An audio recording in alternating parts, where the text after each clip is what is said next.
is going on, guys? Matt Downs with Daily Grind Fantasy Sports here to give you the edge for this 10-19 NBA slate on DraftKings. It is opening night. Cannot wait to break it down. If you guys are brand new to this channel, we provide both free and paid content for all daily fantasy sports across all sports. If you could please show your support by hitting that subscribe button, notification bell, and of course smashing that like button for all of our future NBA content.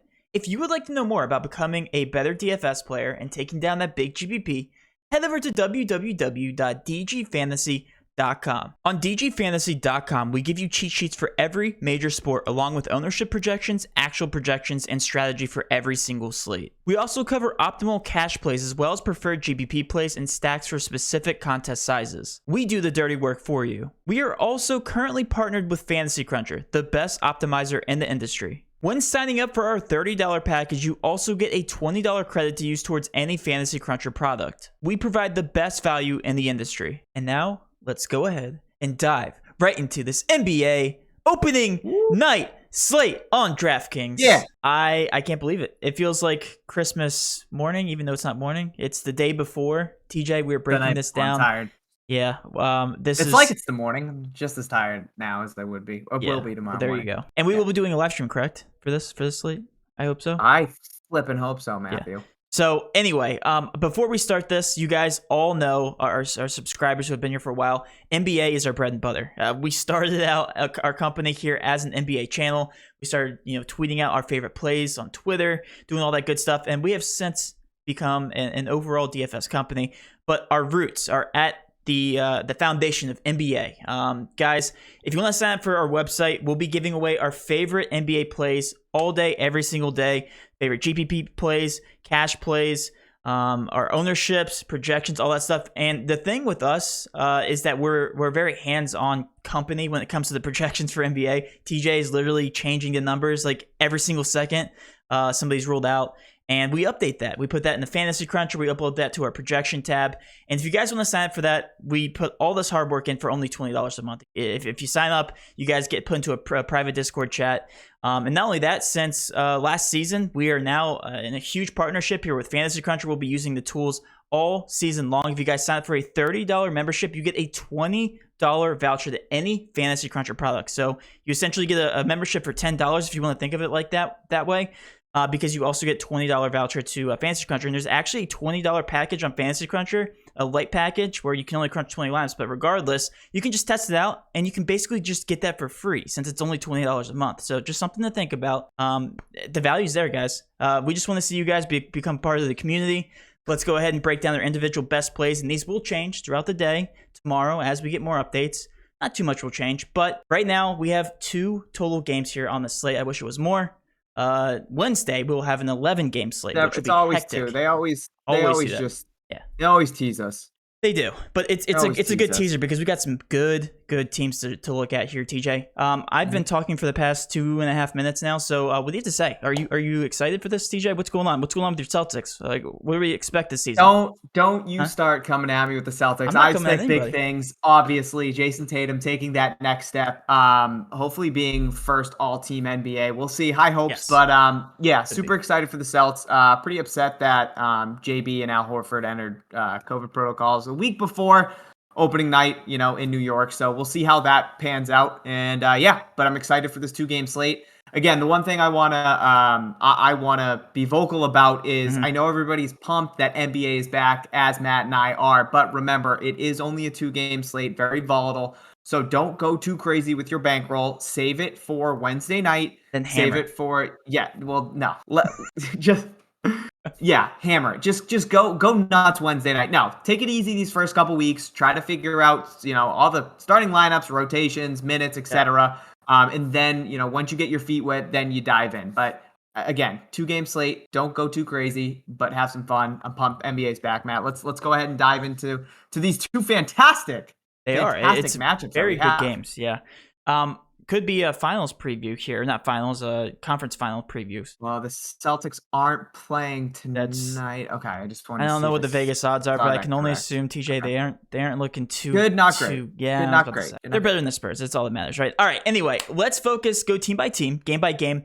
We usually don't do this for a bigger slate. We'll go right to the point and we'll give our favorite core plays. But since this is such a small slate, let's just go ahead and talk about these rotations. This is going to be, unedited, overall unedited thoughts, because we do technically have ownerships. But if you guys see here, they have 0% ownership for the last game for the Golden State Warriors and the Lakers. So don't look into that. Yeah, that's obviously not right, because I can almost guarantee you I'm going to be overexposed to a couple of those players in the last game. But let's start with the Brooklyn Nets. Without getting into politics, let's just click off of Kyrie Irving here, and we're going to assume he does not play tomorrow. I think that's pretty set in stone. So, TJ, let's hear it here. We have some crazy price tags that I've noticed. I'm not going to say too much. I'm just going to pitch it over to you. I want to hear your thoughts here on the starting lineup, because that's also going to be a question mark going into tomorrow until we finally hear a starting lineup for the Nets. So, first game, Matt, obviously we do have the Brooklyn Nets. You talked about all these cheap plays that we do have for value with Kyrie being out, because he is, I'm not even going to get into it. I'm just happy he's no longer a Boston Celtic. The Nets had a busy offseason. They lost Landry Shamet. They acquired a bunch of new players. They re-signed Blake Griffin. They acquired Javon Carter, James Johnson, Patty Mills. Matt, I know you were sad to see him go. They traded away DeAndre Jordan, who is now a Los Angeles Laker. He did go to the Pistons, though. They got Boya and Jahlil Okafor. They later waived Jahlil Okafor. They brought in Paul Millsap. So a lot of new faces here for these Brooklyn Nets. A lot of good ones, too. Yeah, and I think it's, and LaMarcus Aldridge came back, which is awesome news. So there's a couple, I know, again, sorry about that.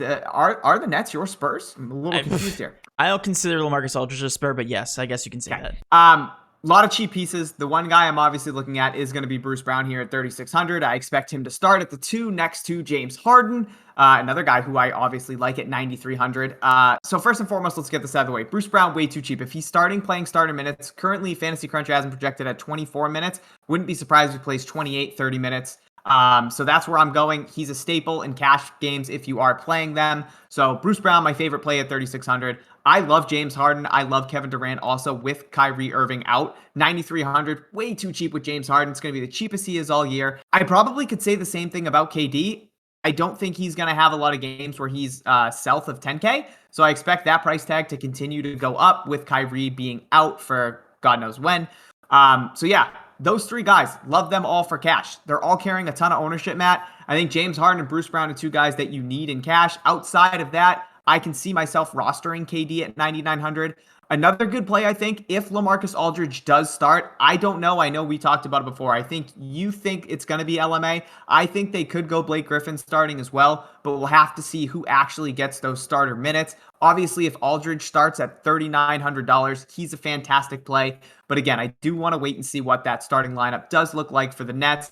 But you can cement in Bruce Brown and James Harden for cash. And if you're going to Kevin Durant as well, I love that. Yeah, there's one thing I want to talk about with LaMarcus Aldridge and starting. If he does start, coach has already said they're going to be monitoring him heavily throughout the regular season. So I can almost assume that even if he does start, he's probably not going to play more than like 20, 25 minutes, if that, TJ, which is kind of scary. But just looking at his price tag, it's almost, criminal to not play him, especially if he does start at $3,900. And even if he does come off the bench here, we can assume he's playing 15 plus minutes. Historically, he's just over a fantasy point per minute player. So, do the math here. $3,900 is still a fantastic value play. So I think whether he starts or not could be a sneaky play or could be a mega chalk play, depending on if he does start. Now, the other person we're talking about here, Blake Griffin at $5,400, really isn't in play because we know historically he's not a great fantasy point per minute player, at least on this roster. More of a GPP play in my opinion. I just wanted to kind of sort out that center picture. I think LaMarcus Aldridge is a good play regardless of if he starts or not, but just don't expect a tremendous, value play. Getting 30 plus points from LaMarcus Aldridge is probably not going to happen. God, no. So, you look at the $3,900 price tag. Now, between these two, Kevin Durant and James Harden, we really haven't seen James Harden with full health here playing alongside Kevin Durant, unless you want to talk about the Thunder back when they first entered the NBA. But here with James Harden, we have him projected at 57 points right now. And right now I'm looking at the industry averages on PrizePicks, actually, and I converted them over to DraftKings points. And they also have James Harden and Kevin Durant at 57. So they just really don't know what's going to go on with those two yet. And I think the public doesn't right now.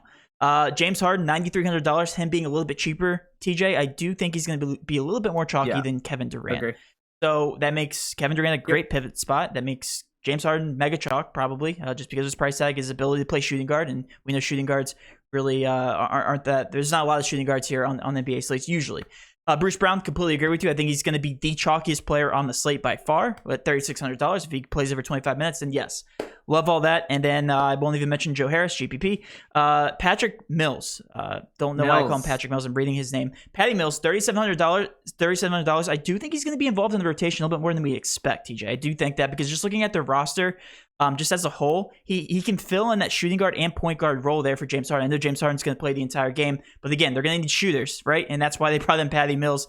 Other than Joe Harris, like that's the only other true shooter that I see there at $3,700. So I do like him. Coming off the bench, playing 25 projected minutes, I think he's a fantastic GPP option. But other than that, no real interest in these Nets. Yeah, I think, Matt, it's just a lot of new faces just trying to see what the rotation's going to look like. You mentioned Mills, like Millsap's going to be getting minutes. Javon Carter's in the mix. I didn't even mention DeAndre Bembry, obviously coming over from the Hawks. Like he'll be in the mix as well. Great defensive player. They still have Claxton, like James Johnson. They have a lot of guys that are going to be viable to play minutes off the bench. So I think in cash, you're right. You go with Harden, you go with Bruce Brown. I think you can go KD if you want to go another route, like that's perfectly fine. And then you probably mark all of these other guys here for the Nets as tournament plays. Yeah, and that's another reason, TJ, why I don't think LaMarcus Aldridge is going to play too many minutes because they have Claxton. Like Claxton is a very viable center there for them. So for sure, I like all those center options there for Brooklyn. And again, I don't hate LaMarcus Aldridge as a last piece in cash or GPPs. Just going to say that just because of his value. All right. Ready to move on to the Milwaukee Bucks here. The defending champs, Giannis, apparently is a shooter now. So as we've seen in all these reports, $10K, that's the price tag I see. That is insane to me because we're so used to seeing him in that 11 to 12K range. And you have to keep in consideration we're without DiVincenzo. Now, have you seen anything on Chris Middleton? Because technically he's questionable. I don't know I have not. Okay, because I think he will be good to go, but that is it's personal, so you never know, right? Correct. So we'll keep our eye on that. If he is ruled out, you guys already know what to do here. But again, we'll pin a post in the YouTube comment section if he is ruled out. Let me just hear it. Is there anybody worth playing in cash here, TJ, from the Bucks? Giannis. There you go.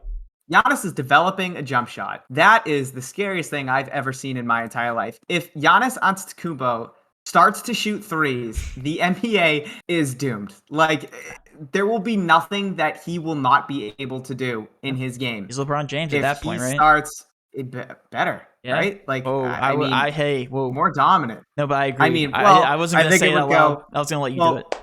No, LeBron, Gobert, Giannis. But yeah, Giannis is the guy I'm looking at. Obviously, at 10K, he's a cash play for me. Grayson Allen. Another guy that I'm looking at. Coming over from Memphis, he should start for Dante DiVincenzo as long as he's starting at $3,800. Way too cheap of a price tag in that offense. So I love Grayson Allen. Also, what was that? What? Something just went off in my oh my god, it was my pack for Top Shot. Wow. That just scared okay, I'm going to keep going, though. Don't cut this. Yes, Grayson Allen, love him. Jordan Nwora, interesting play at 3K. But, Matt, I think for cash, I'm looking at Giannis. I'm looking at Grayson Allen. The price tag on Drew Holiday and Chris Middleton, both of them are absurd. Like, Drew Holiday, 7K. I can make a case for him and Middleton. I would lean Drew, especially with Dante out. But, yeah, Giannis, Grayson Allen, that's where I'm looking. The Bucks didn't have too crazy of an offseason also, Matt. They did acquire Grayson Allen. Like I said, they re-signed Bobby Portis. They re-signed George Hill. They signed Rodney Hood, Semi Ojeleye. So nothing too crazy here from the Bucks the offseason. The defending champs. Oh, and they did lose PJ Tucker, obviously, which I think is a pretty big loss there for them. But yeah, we'll see how it goes for the defending champs, and that's where I'm looking. Giannis and Grayson Allen. Those are my cash plays. We know that DraftKings always tries their best to price these guys correctly off the rip, but they did not get it right here with the Bucks, obviously, even with the injuries here. But yeah, I do agree with the little bit of ownership that we do have. Drew Holiday showing one of the chalkiest guys on the slate next to Giannis. So just looking at the salary here at $7,000, I completely agree with you. He's just going to be a plug and play. He's going to be one of the last pieces. Or if you happen to land on them, I think that you can easily go to Drew Holiday. I'm not going to prioritize him just because I'm trying to get to guys like Giannis and Harden, and he kind of fits in that awkward build, and there's a lot more guys that you can pay down for that make a little bit more sense than Drew Holiday, as weird as that is to say out loud. But I think your takes are completely viable. Again, pay attention to Chris Middleton, because if he is ruled out, then yes, we already got the slate-breaking injury news of the year, and we have to pivot to the Milwaukee Bucks. Now, one thing I do want to ask you, TJ, is Brook Lopez technically is playing without Bobby Portis here in the first game. Do you think he gets extended run? I'm talking more than 25 minutes. Because right now they're projecting him for 30. He probably does. They don't really have another guy to kind of go to at that center position. I mean, we could see Giannis run some time at the 5. So yeah, I think with Bobby Portis being out, I do like Brolo. 5,900 is kind of expensive for what we've seen Brolo do in the past there for Milwaukee. More of a stretch kind of 5 guy that isn't afraid to go out and try and shoot some threes, defend on the perimeter. So yeah, I'm not in love with it, but again, 5,900, Matt, for tournaments at 14% with, your backup not being there, I can get behind that for sure. Yeah, I agree. I was seeing that 30 minutes, and as we know, Brook Lopez over 30 minutes like that to me just doesn't sit right. So there had to be a reason for it. It is Bobby Portis, and I do think he could play upwards of 30 minutes for sure, but I think it's a little bit on the lower side, between 25 and 30 minutes if I had. All right, last but not least, we have the Golden State Warriors versus the Lakers. By the way, that first game does have a total, we didn't talk about it, of a 240.5. So it is 10 points more in terms of the overall total. At least that's what Vegas projects. And this game is a lower pace. So keep that in mind. If you guys are picking between the two games. What's that? 228 over on it for the Warriors, Lakers, I say. Okay. And I see 237.5 for the Nets Bucks. Really? Well, then I guess Fantasy Cruncher's off. I don't know. Well, all right. That's okay.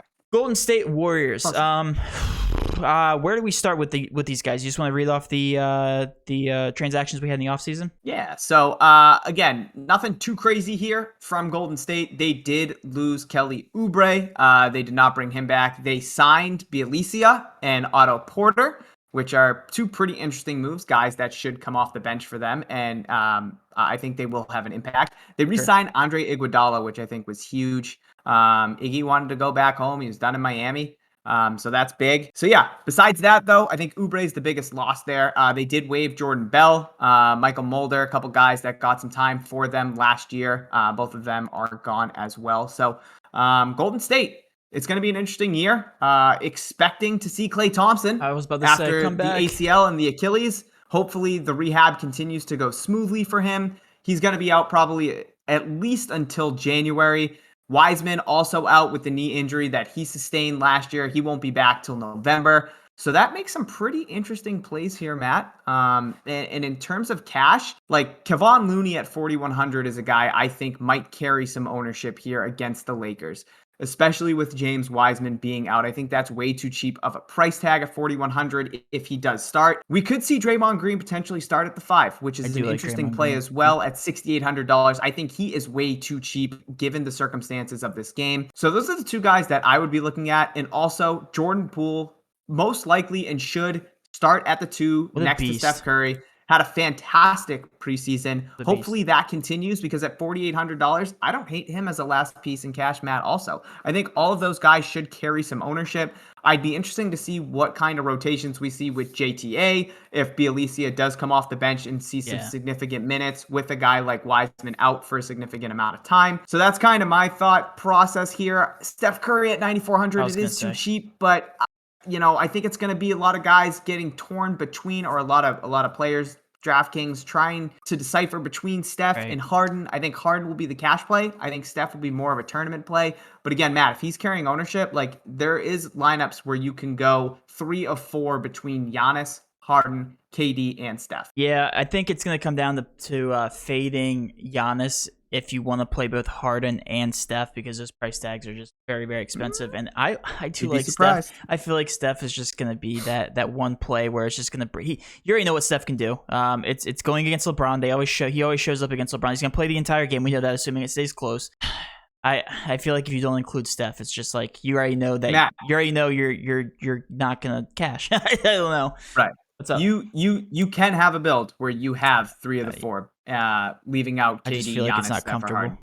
There's some good value, I think, in this 2-game slate. But yeah, Steph Curry, I think he is cash viable. I don't know if I'm going to land on him. Currently, I am landing on him, but again, it causes me to fade some of these other guys. I don't want to. But yeah, I agree with you with Draymond Green. I feel like he's a very decent cash option there at $6,800 based on the game script tomorrow. Right now, Prize Picks has him projected at 39 points. Again, I keep relating back to that because I want to see the industry average and what they think. What's that? Who was that? 39? Draymond. Sorry. Yep. And they expect Jordan Poole to play the entire game, FYI. The reason I say that is because they haven't projected on Prize Picks for 34 drafts. He's going to shoot up in terms of his price. 4,800. That's going to be the cheapest you see. I was going to say, so I think Jordan Poole is the cash lock from this team, and I actually think he's going to be one of my favorite cash options on the slate. I don't think they rush Otto Porter in here, Alicia into the starting rotation, or at least into the main rotation, because they already know what Jordan Poole can do, and he's deserved a spot on this roster. So I do like Jordan Poole at $4,800. Playing alongside some of these other superstars. We're not going to talk about Andrew Wiggins because everybody knows how much I hate him. But yeah, Looney, not that bad of a spot there at $4,100 if he starts. Correct. Because I do think there's a possibility where if they run Draymond at the 5, you could see Otto Porter potentially start at the 4. Yes. Yep, he could. But that's a very scary other side of the ball, which we're about to talk about here with the Lakers. This is the team that just doesn't look the same anymore at all. We have a lot of moving parts here. TJ, you want to go ahead and just name off the offseason transactions? Too many to even talk about. The big trade, obviously, was the acquiring of Russell Westbrook, where they just gave up the farm. They traded away Kyle Kuzma. They traded away KCP. They traded away Trez. They traded away 3 draft picks, all to acquire the triple-double machine in Russell Westbrook. So that is the huge signing here, obviously, for the Lakers. You now have the 3-headed monster of LeBron, AD, and Russ. They also signed back Rajon Rondo. They signed Dwight Howard, Wayne Ellington, Kendrick Nunn. They also signed Malik Monk, Trevor Ariza, DeAndre Jordan. They re-signed THT, who unfortunately is going to be out for some time now. There were rumors that THT might enter into that starting lineup too, which is really unfortunate.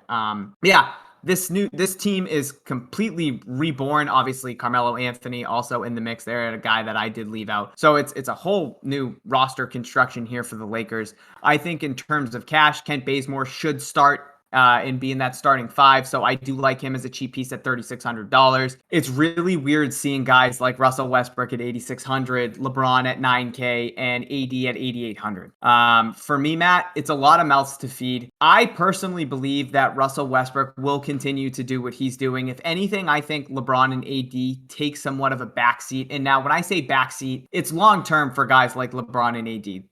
Their regular season goals are to stay healthy and just make sure their body is right for the playoffs. Absolutely. Russell Westbrook is a goddamn maniac, and he's not going to stop. He's going to play 110% with 110% effort each play, every Especially game, every minute. He's going to be talking shit. Like, it does not matter what is going on with anybody else. Russell Westbrook is going to have his foot down on the gas and just go. So I think out of those 3, Russ is my favorite play at $8,600. That's just kind of how I feel. I'm probably going to, he is the cheapest out of the 3 as well. So Bazemore and Russ, again, the ownership does reflect that. I think Bazemore 3,600 is a fantastic cheap option if you're going stars and studs, which I think is the approach. And then Russ at 8,600 would be my second favorite play. I'm interested to see how much Carmelo plays, 3,900. That's very cheap. I'm interested to see what Nunn looks like at 4,300. Like, that's a cheap option. He's got the ankle injury, but like with THT out, they need somebody to fill those minutes that THT was going to see. So there's a lot to dissect with the Lakers. Like, it's an absolutely crazy offseason. I'm excited to see how, those 3 mesh together. And I'm excited. I can almost guarantee whoever starts in the Lakers besides LeBron, Westbrook, and AD, I don't know if they're going to touch the ball. Like, I don't know if they're going to, outside of a couple rebounds. To me, this is the highest usage lineup that I think we've ever seen, with maybe the exception of the Brooklyn Nets last season. But like this, just looking at all 3 of these guys, I don't see how these price tags really change that much, other than Russell Westbrook for the reasons you just said. We should see LeBron James take a backseat this entire season. We really should, at least until the playoffs. There's no reason why he should be out there more than 35 minutes, each game. There's absolutely no reason for it, especially at his age. And even AD, I mean, given his record, with the injuries and everything, the reason why he shouldn't.